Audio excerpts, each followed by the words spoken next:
Most men don't quit because they don't care. Most men quit because something happened, something slipped, and then because of that slip, it turned into a stop. A missed week turned into a missed month, and then something within them clicked and said, you know what? I guess I'm not doing that anymore. Now, the mistake in the whole thing isn't stepping away. The mistake is thinking that because something shifted, you have to stop. You really don't have to stop. You've just got to understand the micro moves that you need to make so that you can get right back on track, so that you can continue to make the moves towards the goals in your life.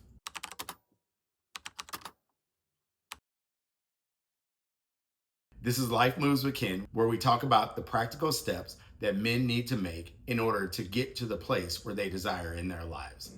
When things go off track or things are a little bit different than what you expected them to be, the biggest damage is not the fact that you stop. The biggest damage is that you interpreted the stop as if that's the end of the goal. So it sounds a little bit like this. I messed up. Darn, this is all it'll ever be.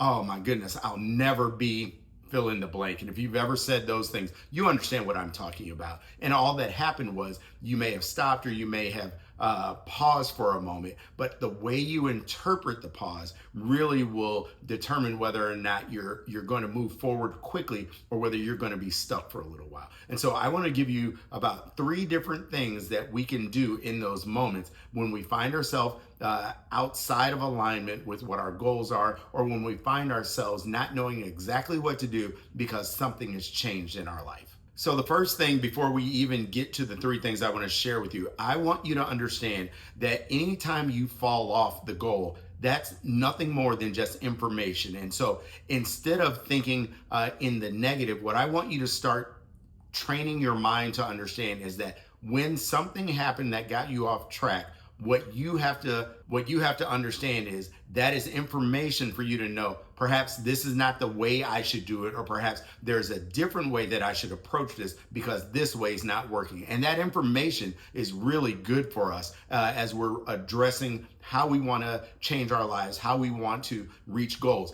If it's not working way A, then great. That's perfectly fine because there's a way B, there's a way C. At some point, because of the trial and error of approaching our goals, if we choose to continue moving forward, we will find a way. And so the stop or the slow down or the pause was nothing more than information to let you know that's probably not the way you should be doing it. Now, let's talk about what we really should do. And this is the thing that most men, and I'm guilty of doing this, instead of looking to re-enter into the process in a very simplistic way, we overcorrect. So we may be one step off the track, and then we try to take 55 different steps to get back on track, when all we really needed was a simple step that will get us moving again. And so step number 1 is look for the simplest thing that you can do to get started again.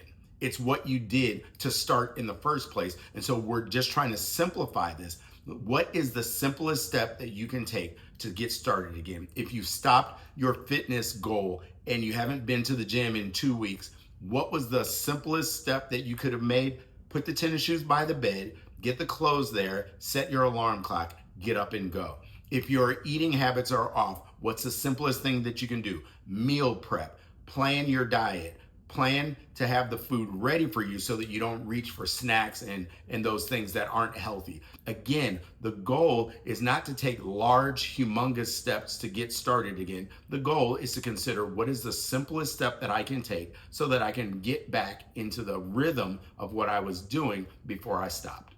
And so when we think about doing that, it's not about proving to yourself anything. It's really just about getting started once again in a very simplistic way. And so here's why this matters, because momentum happens through continuity, through the continuous repetitive process. And so when we train our minds to understand that all I have to do is take a step, and then I have to take another small step, and then I have to take another small step, and then over time the continuous action creates momentum versus I have to be intense and I have to do 5,000 push-ups today.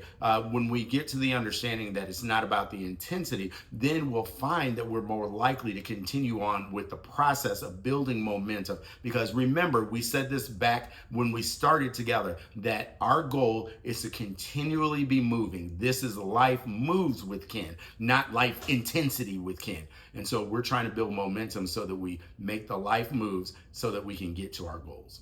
Now, here's the second move, and this one is super subtle. It is extremely powerful. And if you can train your mind on this one, my goodness, you are going to be 10 steps ahead into getting towards your goal. Here's what it is.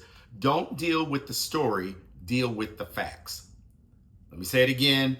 Don't deal with the story, deal with the facts. The story you tell yourself will be the reason why you stop, will be the reason why you never can complete a task, will be the reason of I always mess up. No, that's not the story we're telling ourselves. In fact, that's not what even we're going to focus on. What we're going to focus on is the facts. I didn't work out for 2 weeks. I didn't go to the grocery store and buy food, so I ate snacks instead. I didn't talk to my spouse or my loved one. Therefore, they are frustrated because I seem to be distant from them. We're not going into the story of why. We're not going into, no, we're not doing that, because the small move will get us back moving again, will get us back into action again. And the story that we tell ourselves is just going to hold us back even further. So as we deal with facts versus our feelings, facts versus some story that we create on why we can't or why we didn't, then we're more likely to get back into the game. And did you know, believe it or not, the extra narrative, it's very draining of your energy, and it actually creates more of a negative tone in your brain than it does a positive tone. If you just deal with the facts, you won't be adding negative speak to your mind, and you won't be adding a negative atmosphere to the outcomes that you're trying to create. What you'll do is you will just see it for what it is with no emotion connected to it, and then you'll be able to step into the next move of your life. So what I found is that men who stay consistent, what they are is they're quicker to move forward. So when they recognize that they're in a stuck position, what they do is they don't pause and fret the why, the how, the when, the how much it costs. No, what they do is they say, I'm here right now and I want to be at point A tomorrow. So what I will do is do this simple step. They deal with the fact, and that's all they deal with.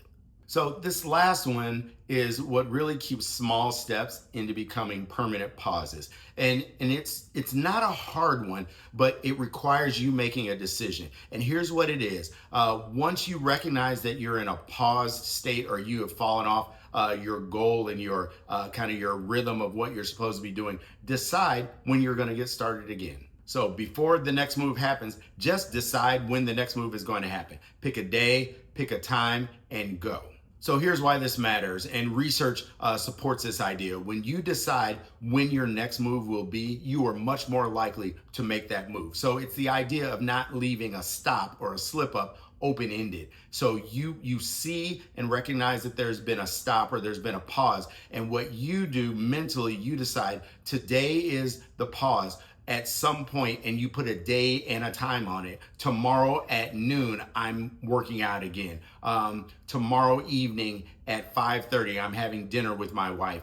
It's the putting a time and a date on it so that you know when the next move is happening. From a psychological standpoint, by making that move, you are literally starting mentally before you actually start physically. And in fact, one of the things you can really do is pre-plan the start before a stop happens. And so here's what you do as you're planning your goal. What you do is if at some point I stop, here's what I do to get started again. And so you already have it in your mind that in the event that there is a stop, and we've already acknowledged that there may be stops or slip-ups in our chasing after our goal, what we've already decided is if this happens, I already know what to do and how to move beyond this position. And so it's planning the restart or planning the next step before the stop even happens. So let's go over it again, and here's the sequence. First thing I do is notice that there's a stop, and I take that information,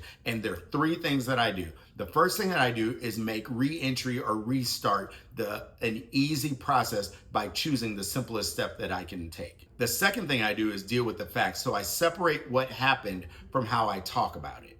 So in that situation, what I do is I don't get into the emotion of how, why, when, what. No, I acknowledge that this is where I am, and where I am is just an information point for where I'm headed towards. And then the third thing that I do is I make a decision when I'm starting again. I put a time and a date on it so that I don't remain in my position of pause longer than I choose to remain there. And so those are the three things that we've talked about today. And if you decide to approach slip ups in this manner, you'll have a very systematic approach to moving beyond where you are right now. We understand that really life moves, and if we don't prepare for what's coming up, then we'll end up in a position and a stuck place that we don't want to be in for a long time. And so I want you to use these 3 steps to move you beyond where you are right now.